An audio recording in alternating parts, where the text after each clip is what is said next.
Hi mga kapuso! Ako po si Caprice, ang demure daughter ng Quezon City! Ako po, nung nalaman ko po na big winner po ko, sobrang natutuwa po talaga ako. Tsaka nagulat po talaga ako hanggang ngayon po. Medyo nagsisink in pa rin po siya. Hindi pa rin po talaga ako makapaniwala. Ako po, ang nararamdaman ko po tonight ay excitement po talaga. Tsaka masayang-masaya po ako na nakita ko na po yung mga taong bahay. Nakikita ko na po lahat ng nagsusuporta at nagmamahal sa aming lahat. Ako po, masasabi ko naman po na napanindigan ko naman po yung moniker ko na Demure Daughter.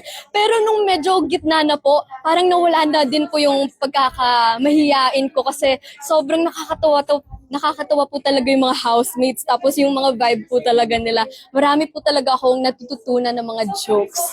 Mga jokes. Ang message ko po sa family ko, I love you all so much. Thank you sa love and support at sa trust na binibigay niyo sa akin. I love you all. Sa lahat po, sa GMA family, sa lahat po ng sumusuporta sa akin at sa aming lahat, nagpapasalamat po ako sa inyo at mahal na mahal ko po kayo. Always look at the bright side!